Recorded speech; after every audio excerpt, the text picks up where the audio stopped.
Hello friends, जेके गौर education पर आप सभी का स्वागत है। आज का हमारा टॉपिक है मध्य पूर्व संकट 2026 का। बहुत ही ज़्यादा ट्रेंडिंग टॉपिक है। तो 2026 में आप कोई भी परीक्षा देने जा रहे हैं, इस टॉपिक को कवर करके जाना। 100% चांस है कि यहाँ से क्वेश्चन पूछा जाएगा। तो दोस्तों, आज के क्लास में हम मध्य पूर्व संकट से related top 81 most important current affairs के क्वेश्चन डिस्कस करेंगे, जो कि सभी परीक्षाओं के लिए बहुत ही महत्वपूर्ण है। तो वीडियो को अंत तक देखिए और आज के क्लास का PDF आप इसी वीडियो के डिस्क्रिप्शन से डाउनलोड कर सकते हैं। तो अब चलिए स्टार्ट करते हैं। पहला क्वेश्चन, 28 फरवरी 2026 को अमेरिका इजराइल के संयुक्त हवाई हमलों में ईरान के किस शीर्ष नेता की मृत्यु हो गई? आयतुल्ला अली हुसैनी खामेनेई की मृत्यु हो गई और ये ईरान के दूसरे नंबर के सुप्रीम लीडर थे, सर्वोच्च नेता थे। गलती से भी आयतुल्ला खुमैनी मत मारिएगा। आयतुल्ला खुमैनी ये 1979 में ईरान के पहले सुप्रीम लीडर बने थे और इनके बाद जो है आयतुल्ला अली हुसैनी दूसरे नंबर के सुप्रीम लीडर बने, जो कि 28 फरवरी 2026 को इनका निधन हो गया अमेरिका इजराइल हमले में। नेक्स्ट, आयतुल्ला अली खामेनेई की मृत्यु के बाद मार्च 2026 में ईरान का नया सर्वोच्च नेता यानी सुप्रीम लीडर किसे नियुक्त किया गया? मुज्तबा खामेनेई, जो कि आयतुल्ला अली हुसैनी खामेनेई के ही पुत्र हैं। इन्हें ईरान का नया सुप्रीम लीडर बनाया गया है और ये ईरान के तीसरे नंबर के सुप्रीम लीडर बने हैं। ठीक है। अगला क्वेश्चन, वह सैन्य ऑपरेशन जो 28 फरवरी 2026 को अमेरिका द्वारा ईरान के विरुद्ध शुरू किया गया। तो अब अमेरिका ने ऑपरेशन एपिक फ्यूरी के तहत ईरान पर हमला बोला। तो ऑप्शन ए सही उत्तर है। ठीक है। देखिए, पिछले साल 2025 में जून 2025 में अमेरिका ने ईरान के परमाणु ठिकानों पर जो हमला किया था, नातांज, फोर्डो, इस्फहान जो परमाणु ठिकाने वहाँ पर जो हमला किया था अमेरिका ने, उस मिशन का नाम था ऑपरेशन मिडनाइट हैमर। ठीक है। और इस बार जो 28 फरवरी 2026 को अमेरिका ने जो ईरान पे हमला बोला, तो अमेरिका ने इस मिशन का नाम रखा ऑपरेशन एपिक फ्यूरी। तो ध्यान रखिए, इजराइल द्वारा ईरान के खिलाफ चलाए जाने वाले सैन्य अभियान का नाम क्या है? इसका नाम है ऑपरेशन रोरिंग लायन। पिछले साल जून 2025 में इजराइल ने ईरान पर ऑपरेशन राइजिंग लायन मिशन के तहत हमला बोला, तो वो था ऑपरेशन राइजिंग लायन और ये है ऑपरेशन रोरिंग लायन। तो ये चीज़ें आपको ध्यान में रखनी है। चलिए अगला क्वेश्चन, फरवरी 2026 में अमेरिका इजराइल द्वारा ईरान पर किए गए हमले के खिलाफ ईरान द्वारा शुरू किए गए सैन्य अभियान का नाम क्या है? जाहिर सी बात है, इजराइल और अमेरिका ने ईरान पे हमला बोला तो ईरान भी पलटवार करेगा और ईरान जो पलटवार करता है तो उसका जो मिशन का नाम है, उसका नाम है ऑपरेशन ट्रू प्रॉमिस और उसका ये चौथा संस्करण है। ठीक है। फरवरी में अपने ऊपर हमले के जवाब में ईरान ने जो इजराइल अमेरिका पे हमला बोला, इस मिशन का इसने नाम रखा ऑपरेशन ट्रू प्रॉमिस 4। चलिए अगला क्वेश्चन, 2026 मध्य पूर्व युद्ध के दौरान ईरान ने किस महत्वपूर्ण जल डमरूमध्य यानी स्ट्रेट को बंद करने की घोषणा की? होर्मुज जल डमरूमध्य यानी होर्मुज स्ट्रेट या फिर होर्मुज जल संधि भी बोल सकते हैं। अब यहाँ से बहुत सारे क्वेश्चन निकलते हैं। तो ये रहा होर्मुज स्ट्रेट, आप देख सकते हैं। आपसे क्वेश्चन पूछता है ये किन दो जल निकायों को जोड़ता है? तो इस साइड में है ये फारस की खाड़ी है और इस साइड में ये ओमान की खाड़ी है। तो फारस की खाड़ी को ओमान की खाड़ी से जोड़ने का काम करता है होर्मुज स्ट्रेट। ठीक है। सारे इंपॉर्टेंट पॉइंट्स आपको ध्यान रखने हैं। तो होर्मुज जल डमरूमध्य किन दो जल निकायों को जोड़ता है? अभी मैंने आप सभी को बताया है। तो ये फारस की खाड़ी और ओमान की खाड़ी को जोड़ता है होर्मुज स्ट्रेट। दुनिया के कुल समुद्री तेल व्यापार का लगभग कितना प्रतिशत होर्मुज स्ट्रेट से होकर गुजरता है? बहुत ही शानदार क्वेश्चन है। लगभग 20 से 25%। आमतौर पे आपको कहीं भी न्यूज़ पढ़ेंगे तो 20% ही देखने को मिलता है, लेकिन लगभग 20 से 25% दुनिया के कुल समुद्री तेल व्यापार का इसी मार्ग से होर्मुज स्ट्रेट से ही गुजरता है।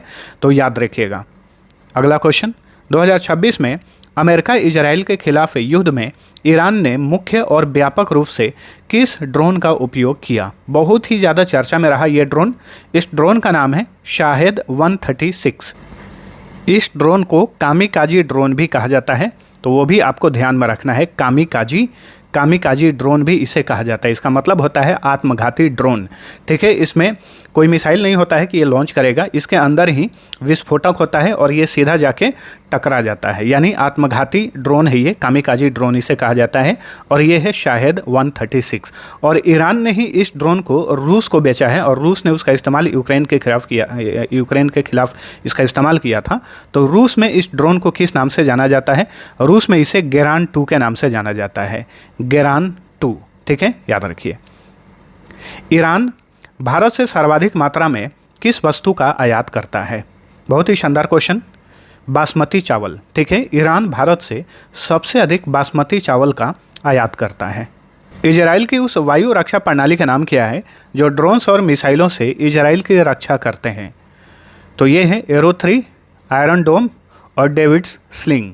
ये तीनों इजराइल के ये प्रमुख वायु रक्षा प्रणाली हैं जो कि इजराइल की ये रक्षा करते हैं। ठीक है, कहीं से भी मिसाइल और ड्रोन से हमला होता है तो यही वायु रक्षा प्रणाली जो है इजराइल की रक्षा करने का काम करते हैं। नेक्स्ट, ईरान के परमाणु कार्यक्रम का मुख्य केंद्र कौन सा है जिसे अमेरिका और इजराइल ने 2026 के हमलों में निशाना बनाया?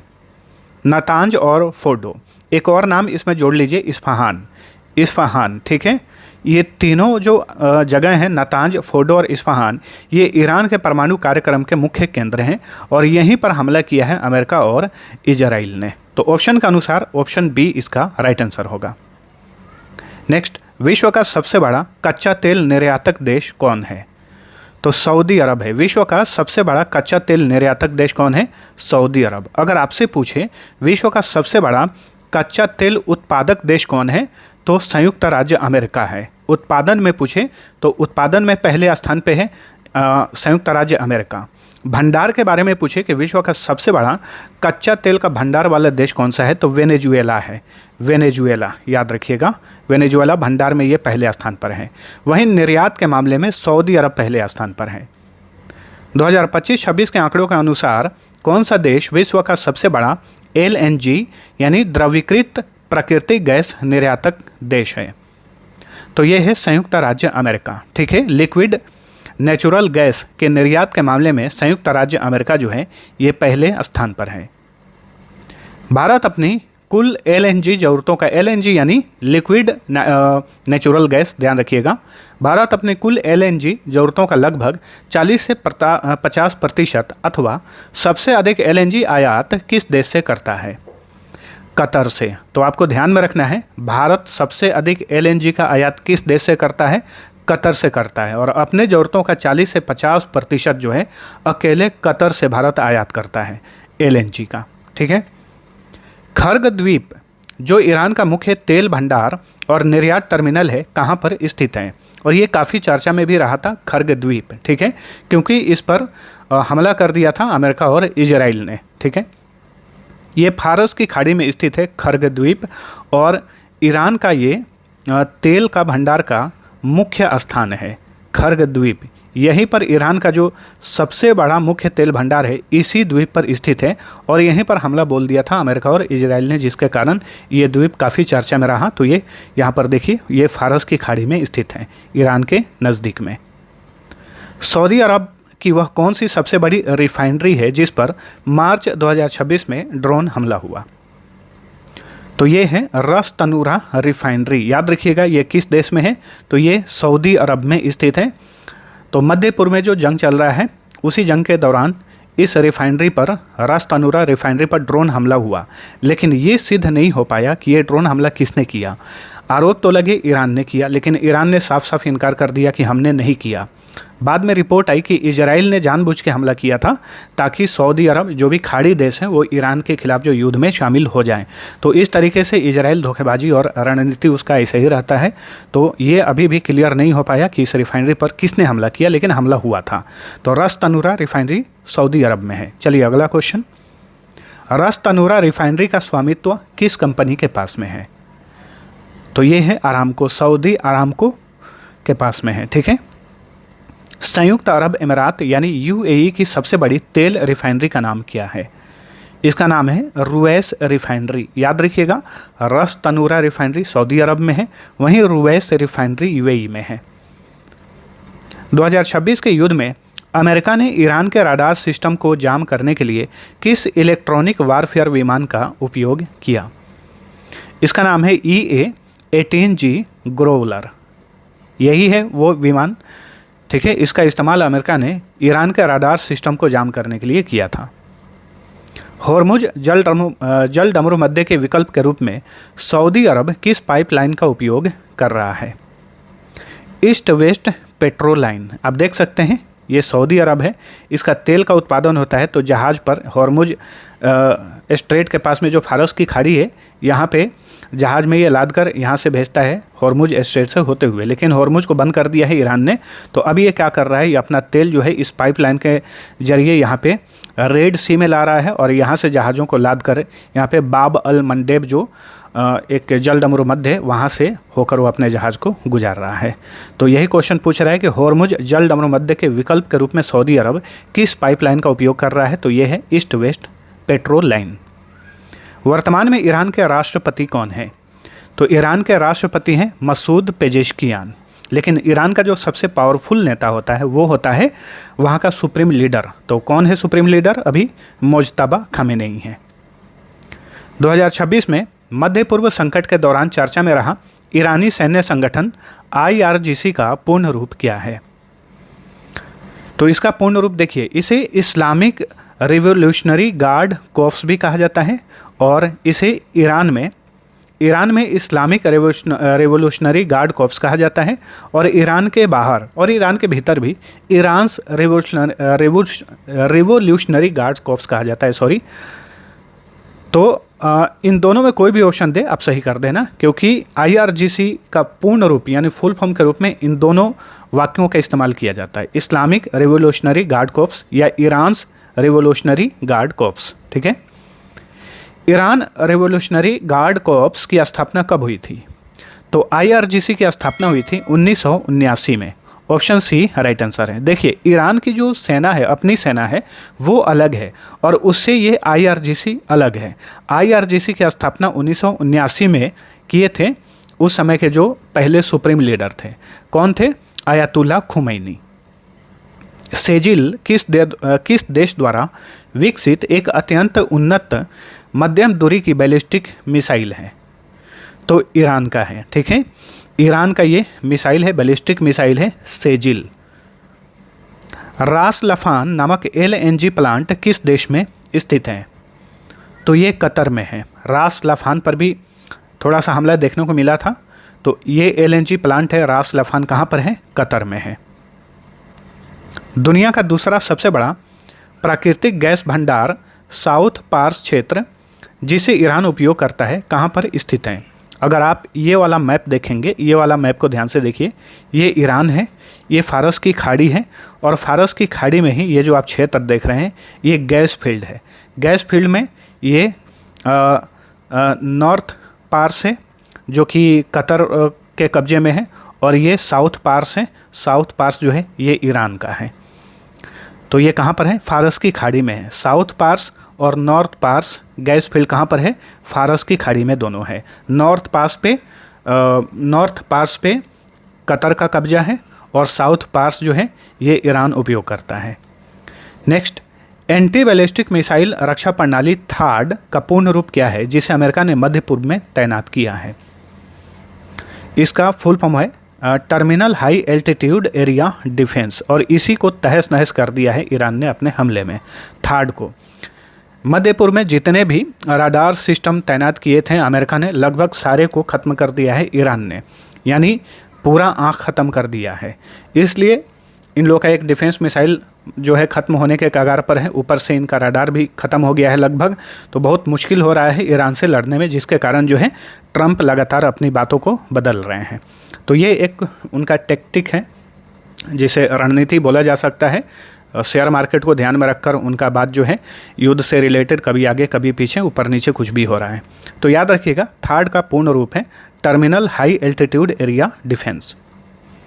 नेक्स्ट, UAE का ANTPY2 क्या है जिसे 2026 के मध्य पूर्व संघर्ष के दौरान चर्चा में देखा गया? तो ये एक उच्च रेजोल्यूशन वाला मोबाइल रडार सिस्टम है। यानी गाड़ी पे ये रहता है और इसे कहीं भी ले जाया जा सकता है इस रडार को। ठीक है, ये फिक्स रडार नहीं है, ये मोबाइल रडार सिस्टम है जो कि यूएई का है। इसका नाम है ANTPY-2। ईरान के किस बंदरगाह को भारत द्वारा विकसित किया गया है? तो ये है चाबहार बंदरगाह। ठीक है, चाबहार बंदरगाह अभी इस पर काम चल ही रहा था, लेकिन भारत जो है अपना हाथ इससे खींच लिया है। ये जो है देखा जाए तो चाबहार बंदरगाह पे भारत ने बहुत ज़्यादा पैसा लगाया था, बहुत ज़्यादा इन्वेस्टमेंट किया, और बीच बीच में यहाँ से हाथ खींच लेना, यहाँ से जो ये बहुत रणनीतिक के रूप में ये बंदरगाह भारत के लिए काफ़ी महत्वपूर्ण था, लेकिन फिर भी भारत ने अमेरिका और इजराइल के दबाव में, जाहिर सी बात है, भारत ने अपना हाथ खींच लिया है। इससे भारत को ही नुकसान हो रहा है। ईरान की इस्लामिक रेवोल्यूशनरी गार्ड कोर्प्स की विदेशी शाखा का क्या नाम है? इसे कुद्स फोर्स कहा जाता है। IRGC की जो विदेशी शाखा है इसे कुद्स फोर्स कहा जाता है। संघर्ष के दौरान किस देश ने ईरान के साथ भोजन के बदले प्लास्टिक उर्वरक के व्यापार का प्रस्ताव दिया है? तो आप सभी को पता होगा कि ईरान पर कड़े प्रतिबंध लगा रखे हैं अमेरिका ने, और जो भी देश ईरान को पेमेंट करता है डॉलर में, बहुत सारा पैसा जो है फ्रीज कर लेता है अमेरिका। तो बहुत सारे देश ऐसे हैं जो अभी भी बार्टर प्रणाली का इस्तेमाल कर रहे हैं, जिसे वस्तु विनिमय प्रणाली कहा जाता है। तो ईरान जो है तेल देता है, या फिर ये ईरान कुछ सामान देता है और विदेश से ये सामान लेता है, इसे वस्तु विनिमय प्रणाली कहा जाता है। थाईलैंड ने जो है ईरान के साथ भोजन के बदले प्लास्टिक उर्वरक के व्यापार का जो है प्रस्ताव दिया है। नेक्स्ट, 2026 के मध्य पूर्व युद्ध में स्पेक्ट्रम वारफेयर शब्द सुर्खियों में रहा। इस शब्द का क्या अर्थ है? तो इसका अर्थ है रेडियो तरंगों और विद्युत चुंबकीय संकेतों के माध्यम से लड़ा जाने वाला युद्ध। ठीक है, इसे ही स्पेक्ट्रम वारफेयर कहा जाता है। इजराइल का आयरन डोम मुख्य रूप से किस प्रकार के खतरों से निपटने के लिए बनाया गया है? कम दूरी के रॉकेट और मोर्टार से लड़ने के लिए आयरन डोम को बनाया गया है, लेकिन वहीं कोई हाइपरसोनिक मिसाइल आता है, बैलिस्टिक मिसाइल आता है, उसे ये रोकने में लगभग असक्षम है। ईरान द्वारा विकसित फतह-1 किस प्रकार की मिसाइल है? हाइपरसोनिक बैलिस्टिक मिसाइल है फतह-1। ठीक है, और इस तरह के मिसाइल को आयरन डोम हो या फिर एरो 3 हो या फिर जो भी डिफेंस मिसाइल हो, इसे रोक पाने में लगभग असक्षम है। अल-जौर रिफाइनरी किस देश की एक विशाल रिफाइनरी है जिसकी उत्पादन क्षमता 6,15,000 बैरल प्रतिदिन है? तो याद रखिएगा, ये कुवैत में है। अल-जौर रिफाइनरी किस देश में है? ये कुवैत में है। ओमान की खाड़ी में स्थित, देखिए रिफाइनरी मैं आप सभी को इसलिए बता रहा हूँ क्योंकि वहाँ पर हमले हो रहे हैं, और अगर इनको तहस नहस कर दिया गया तो मध्य पूर्व में खास करके जितने भी खाड़ी देश हैं वो आर्थिक संकट से जूझने लगेंगे। उनका पूरा जो अर्थव्यवस्था है वो डूब जाएगा। इन्हीं रिफाइनरी पर, इन्हीं तेल भंडार पे उनका पूरा अर्थव्यवस्था टिका हुआ है। और ईरान जो है वही उसने मतलब जवाब में बोला था कि अगर ईरान के किसी भी एनर्जी सेक्टर पे, एनर्जी फील्ड पे अगर हमला किया गया तो ईरान जो है रिटेलिएशन में पूरा मध्य पूर्व में जितने भी अमेरिका के सहयोगी देश हैं उनके पूरे रिफाइनरी को, ऊर्जा सेक्टर, ऊर्जा जो वहाँ के जो तेल भंडार है, गैस भंडार है, उस पर वो हमला कर देगा, जिसके कारण ये सारे रिफाइनरी जो है सुर्खियों में थे। तो याद रखिएगा कौन सा रिफाइनरी किस देश में है। ओमान की खाड़ी में स्थित ईरान का वह टर्मिनल जो हॉर्मुज स्ट्रेट के बाहर स्थित है और हॉर्मुज के बंद होने पर भी तेल निर्यात की अनुमति देता है, तो ये है जास्क टर्मिनल। ठीक है, कहाँ पर है ये? ओमान की खाड़ी में स्थित है, और ये ईरान का एक बहुत ही मशहूर टर्मिनल है, जास्क टर्मिनल। हॉर्मुज को खुद ईरान ने बंद किया है, लेकिन इसी टर्मिनल के माध्यम से ईरान जो है अपने देश से तेल को, कच्चे तेल को जो है निर्यात कर रहा है। B-2 स्पिरिट क्या है जिसका उपयोग अमेरिका मध्य पूर्व संघर्ष में ईरान के खिलाफ कर रहा है? तो यही है B-2 बॉम्बर। तो ये स्टील्थ बॉम्बर विमान है। ये स्टील्थ का मतलब होता है कि इसे कोई भी रडार पकड़ नहीं सकता है। ठीक है, ये कहीं पर भी जाएगा, बम गिरा के वापस से आ जाएगा। स्टील्थ बॉम्बर विमान है ये अमेरिका का B-2 स्पिरिट। खाड़ी देशों के इसी B-2 का इस्तेमाल किया गया था। ईरान के जो परमाणु ठिकाने हैं नातांज, फोर्डो और इस्फहान, तो इसी B-2 का इस्तेमाल किया गया था वहाँ पर बम गिराने के लिए। खाड़ी देशों के उस समूह का नाम क्या है जिसने युद्ध के कारण आर्थिक संकट का सामना किया? GCC यानी gulf cooperation council, gulf cooperation council, खाड़ी सहयोग परिषद इसे कहा जाता है। ठीक है, खाड़ी सहयोग परिषद में कौन कौन से देश हैं?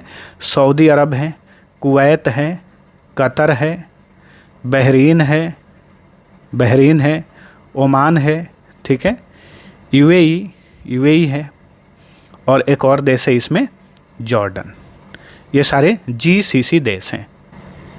नेक्स्ट, GPS स्पूफिंग तकनीक का उपयोग ईरान ने किस उद्देश्य के लिए किया?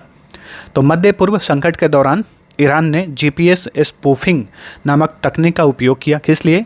समुद्री जहाज़ों और मिसाइलों के नेविगेशन को भ्रमित करने के लिए। जो जहाज़ हॉर्मुज़ से गुजर रहे थे उनके GPS को इसने डिस्टर्ब कर दिया, जिसके कारण वो जहाज़ जो है अपना रास्ता भटक जा रहे थे। इसे ही GPS स्पूफिंग कहा जाता है। तो हॉर्मुज़ स्ट्रेट पर कंट्रोल करने के लिए उन जहाज़ों को दिशा सही से तय नहीं करने के लिए, मतलब उनका दिशा जो है भटकाने के लिए इसी तकनीक का इस्तेमाल किया ईरान ने। इसका नाम है GPS स्पूफिंग। अली लारीजानी कौन थे जिनकी हाल ही में अमेरिका ईरान युद्ध में मृत्यु हो गई?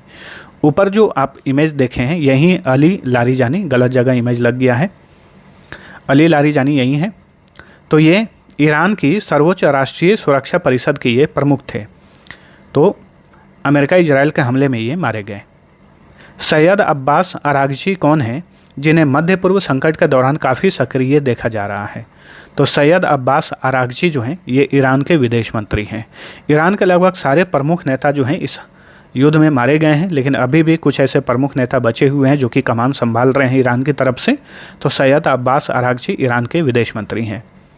ऑपरेशन राइजिंग लायन जून 2025 में किसके द्वारा संचालित किया गया था? इजराइल के द्वारा संचालित किया गया। और इस साल जो फरवरी 2026 में ईरान पर अटैक किया है इजराइल ने, उस मिशन का नाम है ऑपरेशन रोरिंग लायन। ईरान की सबसे बड़ी तेल रिफाइनरी का नाम क्या है जो फारस की खाड़ी में स्थित है? उसका नाम है पर्शियन गल्फ स्टार रिफाइनरी है। ईरान की सबसे बड़ी तेल रिफाइनरी है Persian gulf star refinery. MIM 104 patriot किस देश द्वारा विकसित एक प्रसिद्ध सतह से हवा में मार करने वाली मिसाइल आरक्षा प्रणाली है? तो पैट्रियट जो है ये मिसाइल आरक्षा प्रणाली है, ये अमेरिका का है। ठीक है, और ये काफ़ी सुर्खियों में रहा था और पैट्रियट मिसाइल जो है काफ़ी कम पड़ गया है, जिसके कारण मध्य पूर्व में कम पड़ गया है ईरानी मिसाइलों को रोकते रोकते। तो यही पैट्रियट मिसाइल है जो कि अमेरिका अलग अलग देशों से ये मंगा रहा है। जहाँ जहाँ पर, जैसे जर्मनी में, UK में, साउथ कोरिया में और भी देशों में अमेरिका के फ़ौज जो है वहाँ पे तैनात हैं, वहाँ पे इसका सैन्य बेस है। उन बेसों से पैट्रियट मिसाइल जो है मध्य पूर्व में ये लगातार मंगा रहा है, क्योंकि मध्य पूर्व का मिसाइल लगभग ख़त्म हो गया है। 2026 में इजराइल ने ईरान के किस प्रसिद्ध इस्लामिक ऐप को हैक किया और ईरानी लोगों को सरकार के खिलाफ विद्रोह करने की कोशिश की? इस ऐप का नाम है बाद-ए-सबा। ये ईरान में काफ़ी पॉपुलर ऐप है, इस्लामिक ऐप है, नमाज का टाइमिंग वगैरह बताता है। इसी ऐप को हैक कर लिया था इजराइल ने और एक मैसेज शो हो रहा था इस ऐप में, और इस ऐप में मतलब वहाँ के लोगों को भड़काने के लिए अपील किया जा रहा था। चलिए अगला क्वेश्चन, मध्य पूर्व में अमेरिकी सेना के सेंट्रल कमांड यानी सेंटकॉम का मुख्यालय कहाँ पर स्थित है? दोहा में है, कतर की राजधानी दोहा में है।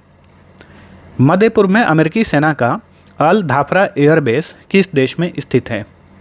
UAE में है। ठीक है, मध्य पूर्व में जितने भी अमेरिकी सैन्य बेस हैं उन सभी पर हमला किया है बहुत ही सटीकता के साथ ईरान ने, जिसके कारण वो सारा सैन्य बेस लगभग खाली कर चुका है अमेरिका।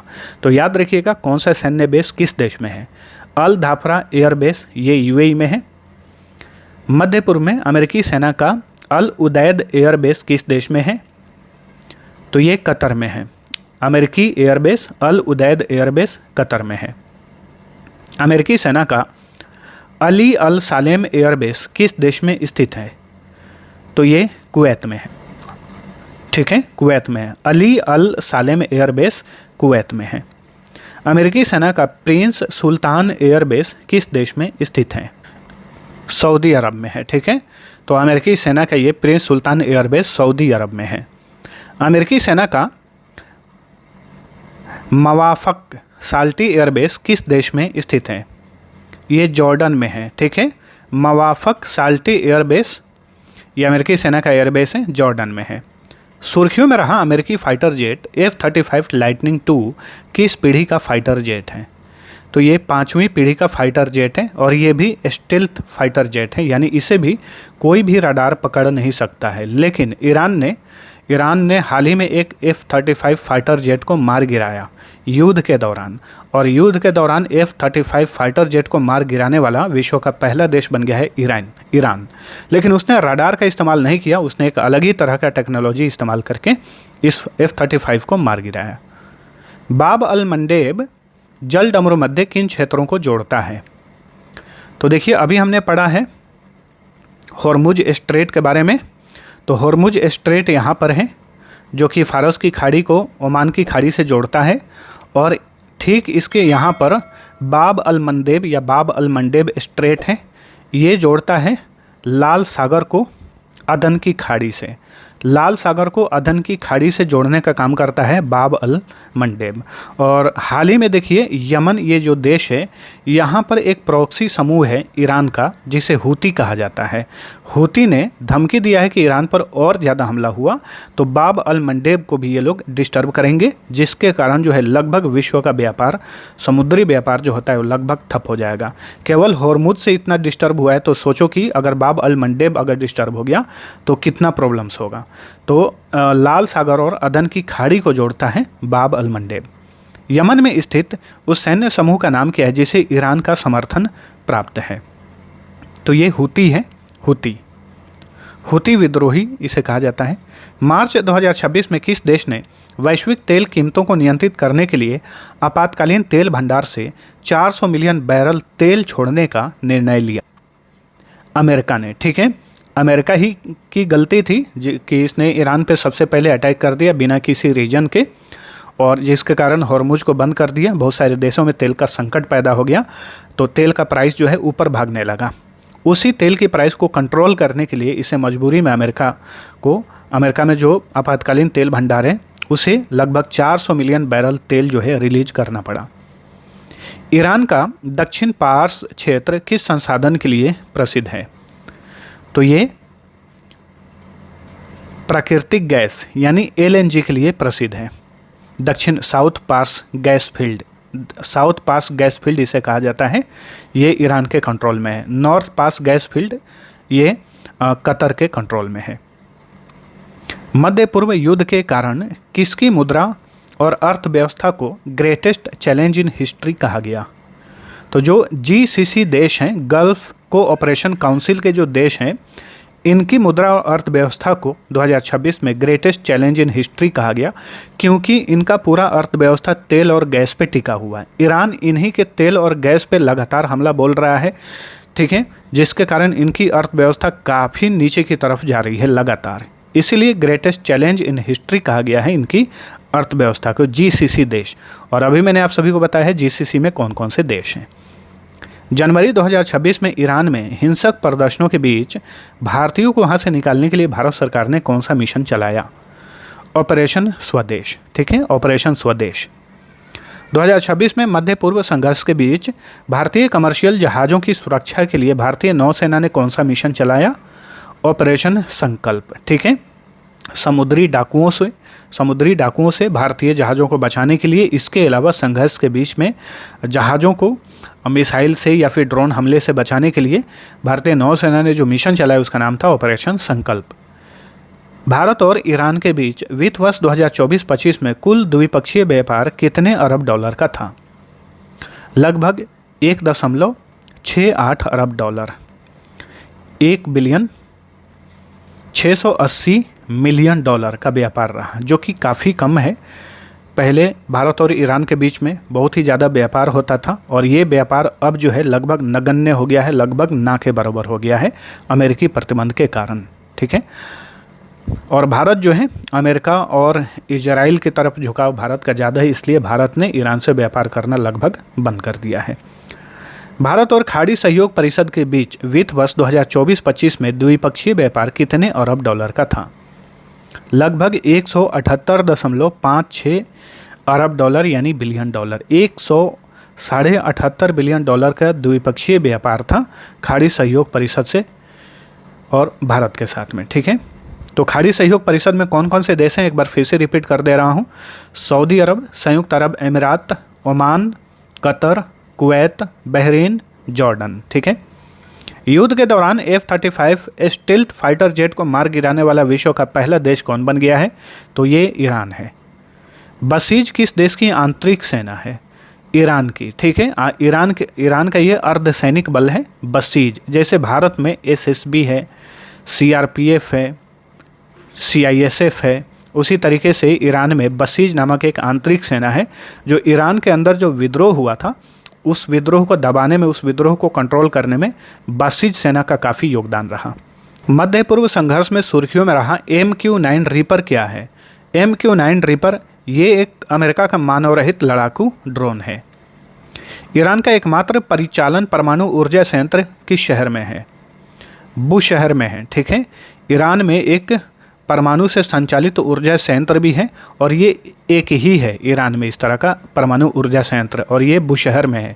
बुशहर के आसपास इजराइल काफ़ी हमला कर रहा है और ऐसा अनुमान है कि आने वाले समय में इस परमाणु ऊर्जा संयंत्र पर भी ये हमला बोल सकता है।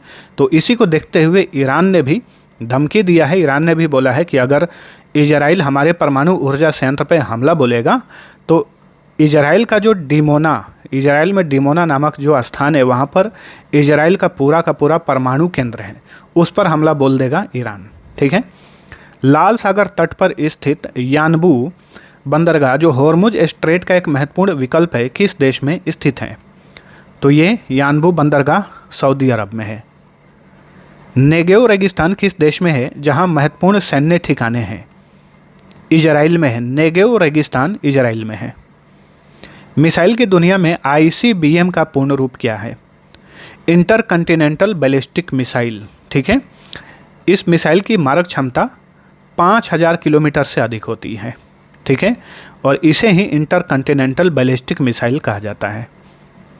हर्मिस 900 ड्रोन का विकास किसने किया है, इजराइल ने। हर्मिस 900 ड्रोन को बनाया है इजराइल ने। स्ट्रेट ऑफ हॉर्मुज की चौड़ाई इसके सबसे संकीर्ण यानी पतले बिंदु पर कितनी है, लगभग 39 किलोमीटर। अलग अलग रिपोर्ट में अलग अलग आता है, कहीं 33 किलोमीटर लिखा हुआ रहता है, कहीं 35 किलोमीटर लिखा हुआ रहता है, लेकिन मैक्सिमम जगह अगर आप गूगल सर्च करेंगे तो ये 39 किलोमीटर लिखा हुआ देखने को मिलेगा। तो होर्मुज जलडमरू मध्य का जो चौड़ाई है वो सबसे पतले वाले जगह पर, यहाँ पर इसकी चौड़ाई लगभग 39 किलोमीटर है। पेट्रो डॉलर प्रणाली क्या है, युद्ध के दौरान पेट्रो डॉलर काफ़ी सुर्खियों में रहा है। तो वैश्विक तेल व्यापार का अमेरिकी डॉलर में होना, इसे ही पेट्रो डॉलर कहा जाता है। अमेरिका पूरे दुनिया भर में ऐसा मतलब उसने अपना धाक जमाया है कि आप तेल किसी भी देश से खरीदिए, आपको जो पैसा पेड करना है वो डॉलर में ही पेड करना है। तो ये इसने ऐसा मतलब दबाव बना कर रखा हुआ है अलग अलग देशों पर, इसे पेट्रो डॉलर कहा जाता है। और बहुत सारे देश जो है डॉलर की समस्या से जूझते हैं तो उन्हें तेल खरीदने में काफ़ी मुश्किल होता है। लेकिन ईरान एक ऐसा देश था, यहाँ पे एक चीज़ बताता हूँ आप सभी को, ईरान एक ऐसा देश था जो भारत को जो तेल भेजता था वो भारतीय रुपये में भेजता था, डॉलर में नहीं। ठीक है, तो ये बहुत बड़ी बात थी। ईरान का चाबहार बंदरगाह भारत बना रहा था, यूरोप से उधर और भी देशों से भारत बहुत अच्छे से कनेक्ट कर पाता व्यापार के क्षेत्र में। साथ साथ में रुपए से तेल खरीद रहा था। ईरान काफ़ी सस्ता में भी तेल दे रहा था भारत को, किसी भी प्रकार का कोई भी तेल गैस का समस्या नहीं होता अगर ईरान जो है जैसे दोस्त था भारत इसका उस तरीके से अगर बरकरार रखता। तो ये जो है भारत को बहुत ही ज़्यादा क्षति हुई है इस युद्ध से। अमेरिका, इजराइल ये किसी के नहीं होने वाले हैं, ये किसी के सगे नहीं हैं, किसी भी देश के सगे नहीं हैं। भारत जो है, भारत की विदेश नीति जो है बिल्कुल फेल हो गई है और ये साफ साफ सभी को दिख रहा है। द्रवीकृत प्राकृतिक गैस LNG को परिवहन और भंडारण के लिए आमतौर पर कितने डिग्री सेल्सियस तापमान पर ठंडा किया जाता है। तो देखिए, जो गैस का आयात किया जाता है विदेशों से, तो गैस ऐसे ही नहीं आता है, उसे पहले LNG में बदला जाता है और LNG में परिवहन और भंडारण के लिए इसे कितने डिग्री सेल्सियस तापमान पर ठंडा किया जाता है, तो 160 डिग्री सेल्सियस से लेकर 163 माइनस में ध्यान दीजिए, -160 डिग्री सेल्सियस से लेकर -163 डिग्री सेल्सियस के तापमान पर इसे ठंडा किया जाता है, तब जाकर ये परिवहन और भंडारण के लायक बनता है। ठीक है, कहीं कहीं 162 डिग्री सेल्सियस भी लिखा हुआ रहता है माइनस में, तो इसे भी आप ध्यान रखना। ईरान का वह शहर जो मिसाइल उत्पादन का केंद्र माना जाता है, तो ये है इस्फहान। ठीक है, ईरान के मिसाइल उत्पादन का यह केंद्र है इस्फहान। भारत ने हेरोन और हर्मिस 900 ड्रोन किस देश से खरीदी है? ये इजरायली ड्रोन है। भारत ने इजराइल से ये ड्रोन खरीदे, हेरोन और हर्मिस 900। एक बैरल में कितना लीटर कच्चा तेल होता है? अभी देखिए, युद्ध के दौरान बैरल शब्द आप बहुत ही ज़्यादा सुनते होंगे, तो बताइए एक बैरल में कितना लीटर तेल होता है? 158.987 लीटर, यानी 158 लीटर और 987 मिलीलीटर, लगभग ये हो गया। लगभग में 159 लीटर आप बोल सकते हैं। एक बैरल में लगभग 159 लीटर कच्चा तेल होता है। दुनिया का सबसे बड़ा कच्चा तेल भंडार किस देश के पास है? वेनेजुएला। ठीक है, विश्व का सबसे बड़ा कच्चा तेल भंडार वेनेजुएला के पास है, और वेनेजुएला के ही राष्ट्रपति थे निकोलस मादुरो, जिसे कुछ दिन पहले ही अमेरिका ने इन्हें किडनैप कर दिया था इनके आवास से। दुनिया का सबसे बड़ा कच्चा तेल उत्पादक देश कौन है? उत्पादन में पूछेगा तो संयुक्त राज्य अमेरिका, भंडारण में पूछें तो वेनेजुएला। ठीक है, दुनिया में सबसे बड़ा, अच्छा, और निर्यात में कच्चा तेल सबसे अधिक निर्यात कौन सा देश करता है? तो निर्यात में पूछे तो सऊदी अरब। चलिए अगला क्वेश्चन, दुनिया में सबसे बड़ा प्राकृतिक गैस भंडार वाला देश कौन सा है? तो ये है रूस। ठीक है, LNG के, यानी जो प्राकृतिक गैस होता है, प्राकृतिक गैस के भंडार के मामले में रूस विश्व में पहले स्थान पर है। वहीं प्राकृतिक गैस उत्पादन में विश्व में कौन पहले स्थान पर है? उत्पादन में संयुक्त राज्य अमेरिका पहले स्थान पर है। ठीक है, दुनिया का सबसे बड़ा प्राकृतिक गैस निर्यातक देश कौन है? तो संयुक्त राज्य अमेरिका ही है। तो प्राकृतिक गैस के उत्पादन और प्राकृतिक गैस के निर्यात के मामले में अमेरिका पहले स्थान पर है। वहीं प्राकृतिक गैस के भंडार के मामले में रूस पहले स्थान पर है। लेकिन यहाँ पे एक चीज़ और ध्यान में रखिएगा, भारत जो है सबसे अधिक प्राकृतिक गैस किस देश से आयात करता है? कतर से आयात करता है। ठीक है, तो दोस्तों मध्य पूर्व संकट पर आधारित ये था हमारा आज का इम्पोर्टेंट सेशन। आप सभी को वीडियो पसंद आया है तो लाइक और शेयर जरूर करना। और आप किसी भी परीक्षा की तैयारी करते हैं तो दोस्तों हमने अलग अलग सब्जेक्ट्स का करंट अफेयर से लेकर GK GS सभी तरह का मास्टर ई-बुक तैयार किया है। रिवीजन करने के पर्पज़ से ही, तेज़ी से रिवीजन करने के उद्देश्य से ही ये सारे PDF बनाए गए हैं। आप इन PDF को पढ़कर जो है बहुत अच्छे से रिवीजन कर सकते हैं। सबका लिंक इसी वीडियो के डिस्क्रिप्शन में मिल जाएगा, या फिर आज के क्लास का PDF आप डाउनलोड करेंगे, PDF पर भी सारा लिंक दिया हुआ है। तो दोस्तों अब चलिए मिलते हैं अगले वीडियो में, तब तक के लिए टेक केयर।